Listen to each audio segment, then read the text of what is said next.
Hello students, नमस्कार। आज हम पढ़ रहे हैं नेशनलिज्म इन इंडिया। जो नेशनलिज्म इन इंडिया है ये है क्लास 10th का हिस्ट्री का चैप्टर नंबर 2 है। तो इसको हम डिटेल में स्टडी कर रहे हैं आज इसके बारे में, और वो सिर्फ जो आधा घंटे के अंदर आपकी जो है पूरी स्टडी हम कर लेंगे, रिवीजन कर लेंगे। अगर आप इस चैनल में नए बने सब्सक्राइब कर लीजिए, लाइक कर दीजिए और शेयर कर दीजिए, और साथ में हाइप भी कर दीजिए ताकि ये वीडियो सभी के पास में चला जाए। तो देखते हैं nationalism India class 10 full explanation है 30 मिनट के अंदर। इंट्रोडक्शन है। Today we are going to study one of the most important chapter in class 10 history nationalism India. आज जो हम पढ़ रहे हैं सबसे इम्पोर्टेंट चैप्टर जो क्लास 10th का है, history nationalism in India. Bharat के अंदर राष्ट्रवाद कैसे उदय हुआ।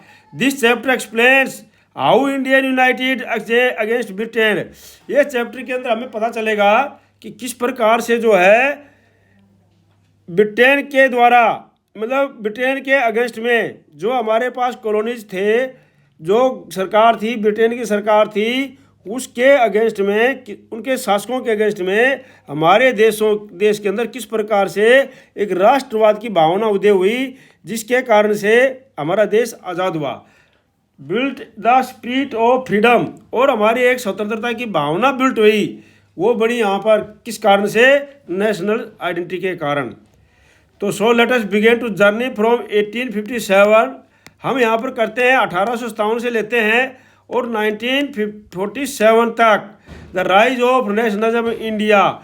क्या क्या वहाँ पर आंदोलन हुए, किस प्रकार से मूवमेंट चले, किस प्रकार से क्या क्या चीज़ें हुई, वो हम इसमें देख रहे हैं।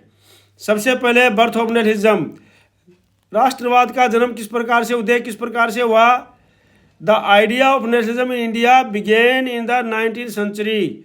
आइडिया जो आया था नेशनलिज्म का, ये शुरू हुआ था 19th सेंचुरी में।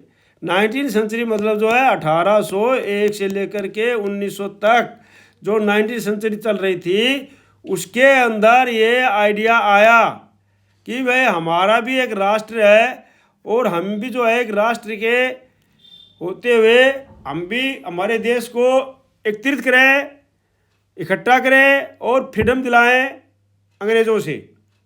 क्योंकि उससे पहले जो है राजाओं का किंगडम होता था, तो उसके अंदर किसी के अंदर नेशनलिज्म की भावना नहीं थी। वो जो है सब अपने आप को राजा की प्रजा समझते थे। उसके बाद जो है आगे हमारे पास कॉलोनीज, ब्रिटिश गवर्नमेंट, ब्रिटिश का ईस्ट इंडिया कंपनी आ गई। उसके बाद ब्रिटिश ने शासन करना शुरू कर दिया। तो फिर 18th सेंचुरी के अंदर 1600 से लेकर के आपको पता है कि 1947 तक हम लोग अंग्रेज़ों के अधीन रहे तकरीबन। तो 18th सेंचुरी में ये हमारे अंदर भावना कैसे आई कि भाई हमारा भी एक राष्ट्र हो और हम भी अपने राष्ट्र के रूप में स्वतंत्र रहें।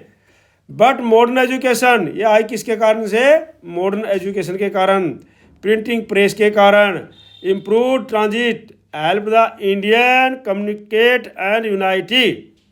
इन सब ने भारतीय समुदाय को, सबको एक कर दिया मॉडर्न एजुकेशन ने और प्रिंटिंग प्रेस ने, ठीक है ना। In 1885 the Indian National Congress INC, Indian National Congress का वाज फाउंडेड, उसका उदय हुआ 1885 में। A major step towards the organised nationalism, ये जो है नेशनलिज्म की तरफ एक बहुत ही बड़ा स्टेप था। तो इसके अंदर क्या हुआ, इकोनॉमिक एक्सप्लोरेशन बाय ब्रिटिश। क्यों हुआ, क्योंकि अंग्रेज सरकार जो है हमारा इकोनॉमिक्स एक्सप्लोटेशन कर रहे थे, आर्थिक शोषण कर रहे थे। वो यहाँ से पूरा जो ले जा रहे थे, कहाँ पर, ब्रिटेन के अंदर। Western education and newspaper created awareness, और ये तो इसके कारण हुआ, और वेस्टर्न एजुकेशन आ गई यहाँ पर, और न्यूज़पेपर फैलने लगे, जिसके अंदर एक अवेयरनेस आ गई लोगों के अंदर। और ये कारण थे, मेन कारण क्या थे। और 1885 के अंदर फाउंडिंग ऑफ INC, और INC का उदय हो गया। INC फाउंडेड हो गई 1885 के अंदर। तो इस प्रकार से जो है इनने हमारे देश के अंदर राष्ट्रवाद की भावना को जगा दिया, नेशनलिज्म स्पिरिट की भावना को जगा दिया। और इस प्रकार से आगे देखते हैं और क्या इम्पैक्ट रहा first world war and its impact. First world war के भी प्रभाव इसके ऊपर हुए। क्या प्रभाव हुए? फर्स्ट वर्ल्ड वार 1914 से लेकर के 1980 तक चला। फर्स्ट वर्ल्ड वार चला था 1914 से लेकर के 1980 तक। Had a deep impact on India, उसने इंडिया के ऊपर बहुत गहरा प्रभाव डाला। हैवी वार एक्सपेंसेस, युद्ध के अंदर बहुत ज़्यादा एक्सपेंसेस हो गया, बहुत ज़्यादा खर्चा हो गया। और उनके खर्चों के कारण क्या हो गया? इंक्रीज टैक्सों को बढ़ा दिया गया। जो कॉलोनियल गवर्नमेंट थी, ब्रिटिश गवर्नमेंट थी, अंग्रेज़ों की सरकार थी, उन्होंने टैक्स बढ़ा दिए।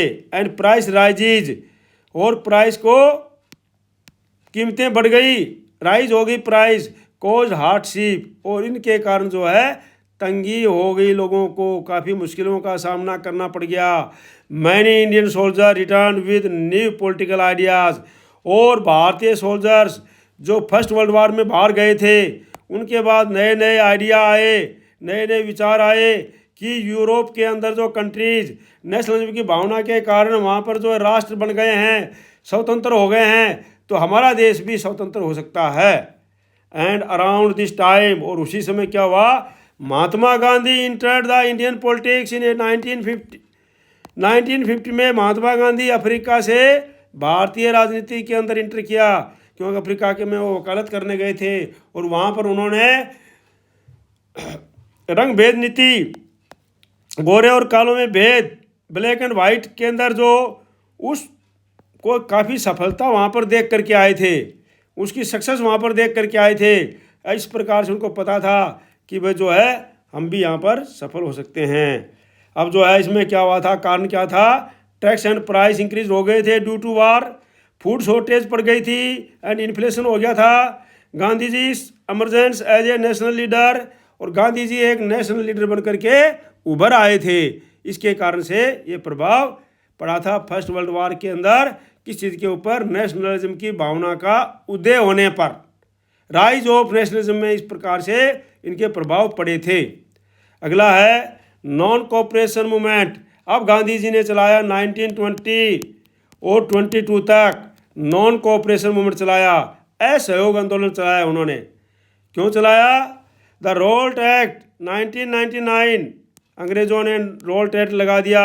Allowed the British to jail anyone without trial, अंग्रेजों ने एक रोल्ट एक्ट पास किया, अंग्रेजी पार्लियामेंट ने, और उन्होंने ये पास कर दिया कि भाई भारतीय किसी को भी बिना किसी ट्रायल के, बिना कोई केस चलाए, किसी भी समय उनको जेल में डाल दिया जा सकता है। पीपल प्रोटेस्टेड, लोगों ने इसको विरोध किया। एंड पंजाब एट जालियांवाला बाग, और पंजाब के अंदर जो जालियांवाला बाग है, ब्रिटिश सेना, British troop fired on the peaceful crowd, एक शांतिपूर्वक जो है वहाँ पर भीड़ इकट्ठी होकर के प्रोटेस्ट कर रही थी। और वहाँ पर उन्होंने, अंग्रेजी सरकार ने, अंग्रेजी सैनिकों ने वहाँ पर क्या खोल दिए? फायर खोल दिया, गोलियाँ चला दी। द नेशन वाज शॉक्ड, और इससे पूरे देश में एक दुख की लहर फैल गई। इन 1920 Gandhi launch the non cooperation movement, और इसी के विरोध में 1920 में गांधी जी ने नॉन कोऑपरेशन मूवमेंट चलाया। गांधी जी का कहना था जब हम इनको सहयोग नहीं करेंगे, कोऑपरेट नहीं करेंगे, तो ये अपने आप हमारा देश छोड़ देंगे। ये हमारे ऊपर तभी सरकार शासन कर रहे हैं जब तक हम इनके ऊपर कोऑपरेट कर रहे हैं। Urging people to boycott British good, और महात्मा गांधी ने अर्ज किया, लोगों से प्रार्थना की कि जो ब्रिटिश गुड्स हैं, ब्रिटिश सामान हैं, उनको बायकॉट कर दिया जाए, स्कूल्स को बायकॉट कर दिया जाए, कोर्ट को बायकॉट कर दिया जाए। अब जो है इसके की पॉइंट क्या थे? Raoult act and Jallianwala Bagh में जो घटना थी, दुर्घटना, उसके बाद boycott of British institution and promotion of khadi, British संस्थाओं का बायकॉट कर दिया गया, खादी को प्रमोट किया गया, खादी को बढ़ावा दिया गया। मूवमेंट एंडेड आफ्टर द चोरी चोरा इंसिडेंट 1922 में जो है चोरी चोरा इंसिडेंट घटना के बाद में मूवमेंट को वापस ले लिया गया। वो घटना क्या थी कि वहाँ पर जो है भीड़ ने पुलिस वालों का थाने को जला दिया गया था। उसमें तकरीबन 19-20 जो पुलिस वाले थे वो जिंदे जला दिए गए थे। महात्मा गांधी ने इससे आहत होकर के चोरी घटना के कारण इंसिडेंट होकर के मूवमेंट को वापस ले लिया। अगला सिविल डिसोबीडियंस मूवमेंट। उसके बाद महात्मा गांधी ने चलाया 1930 से लेकर 1934 तक सिविल डिसोबीडियंस मूवमेंट, सविनय अवज्ञा आंदोलन चलाया महात्मा गांधी ने। The next big step was the civil disobedience movement. Mahatma Gandhi ने सिविल डिसोबीडियंस मूवमेंट चलाया। In 1930 Gandhi led the famous salt march. Gandhi ji ने प्रसिद्ध साल्ट मार्च को चलाया 1930 में। फ्रॉम साबरमती आश्रम टू डांडी, साबरमती आश्रम से लेकर के डांडी तक अबाउट 240 माइल्स का जो इन्होंने मार्च किया। To make salt and break the British law, उन्होंने साल्ट बनाने के लिए और ब्रिटिश कानून को तोड़ने के लिए मार्च किया। It became a symbol of defines against colonial rule, और ये जो है इस प्रकार से एक सिंबल बन गया कॉलोनियल रूल के अगेंस्ट में। की पॉइंट्स में है, साल्ट मार्च किया 1930 में। Boycott of foreign goods and refusal to pay taxes, foreign goods का बायकॉट किया गया और टैक्स को पे करने से मना कर दिया गया कि हम टैक्स नहीं देंगे। Wide spread participant by women, और सभी जगह जो वुमेन ने काफ़ी संख्या में बढ़ चढ़ करके भाग लेना शुरू कर दिया। पीजेंट्स एंड स्टूडेंट्स ने भी भाग लेना शुरू कर दिया, किसानों ने भाग लेना शुरू कर दिया। गांधी और फिर क्या हुआ 1931 में Gandhi Irwin pact, Gandhi Irwin के बीच में जो वायसराय इरविन था उसके बीच में समझौता हुआ 1931 में। Movement suppressed by British government, British government ने मूवमेंट को, इस आंदोलन को दबा दिया। Now how did Indian began to feel united as one nation. अब जो है भारतीयों ने किस प्रकार से एक राष्ट्र के रूप में उन्होंने महसूस किया। आर्ट के कारण, लिटरेचर के कारण, और and symbols played a huge role. इन्होंने आर्ट ने, लिटरेचर ने और सिंबल ने, जैसे भारत माता का सिंबल, उन्होंने बड़ा अच्छा रोल निभाया। द इमेज ऑफ भारत माता की जो इमेज थी बाय अवनींद्रनाथ टैगोर के द्वारा inspired devotion to the motherland, उन्होंने मातृभूमि मदरलैंड के बारे में लोगों को प्रेरित किया। नेशनल सॉन्ग्स गाए गए, फोक टेल्स गाई गई, एंड स्वदेशी गुड्स का इस्तेमाल किया गया। एमोशन को बढ़ावा दिया गया, क्रिएटेड इमोशनल यूनिटी, और इमोशनल यूनिटी को बढ़ावा दिया गया। भारत माता इमेज रविंद्रनाथ टैगोर के बारे में नेशनल सॉन्ग गाए गए। स्वदेशी एंड रिन्यूअल इंडियन इंडस्ट्रीज़ के बारे में यूनिटी एंड डाइवर्सिटी, और एकता और भिन्नता में किया गया। टुवर्ड्स इंडिपेंडेंस, अब हमारा देश किस प्रकार से आज़ादी की ओर बढ़ा। In 1942 Gandhi launch the quit India movement, Gandhi ji ने 1942 में लॉन्च किया क्वाइट इंडिया मूवमेंट, अंग्रेजों भारत छोड़ो विद ए स्लोगन, और ये स्लोगन था डू और डाई, करो या मरो, डू और डाई, करो और या मरो। Across India people protested, strikes erupted and British rule began to crumble, Bharat के लोगों ने प्रोटेस्ट कर दिया, स्ट्राइक कर दी और ब्रिटिश रूल को भगाने के लिए तैयार कर दिया। Meanwhile Subhash Chandra Bose and Indian national army INA fought for freedom abroad, और उसी समय सुभाष चंद्र बोस ने जो है जापान के अंदर जो सैनिक थे जर्मनी जापान से, वो जो हमारे सैनिक वहाँ पर वर्ल्ड वार के अंदर जो है सेकेंड वर्ल्ड वार के अंदर कैप्चर कर लिए, अरेस्ट कर लिए गए थे, उनको उन्होंने छुड़ा करके वहाँ से इंडियन नेशनल आर्मी बना करके लेके आ गए, और उन्होंने भी फ्रीडम के लिए लड़ना शुरू कर दिया। Finally after decades of the struggle and sacrifice, काफ़ी समय के बाद, स्ट्रगल करने के बाद में, बलिदान करने के बाद में, इंडिया गेंड इंडिपेंडेंस ऑन 15 अगस्त 1947, और इंडिया को 15 अगस्त 1947 को स्वतंत्रता मिली।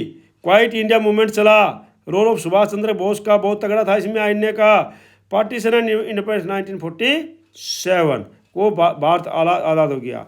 और इस प्रकार से so friend, this was the complete story of the nationalism India, from operation to unity, from struggle to freedom, जो यूनिटी से लेकर के फ्रीडम तक के पूरी स्टोरी आपको बताई है। If you found this video helpful please like share and subscribe for more such lesson. जय हिंद, जय Bharat. Thank you for watching video. May you live long, God bless you. धन्यवाद। आपका दिन शुभ रहे। इसी प्रकार से आप जो है वीडियो देखते हैं इसको लाइक कीजिए, शेयर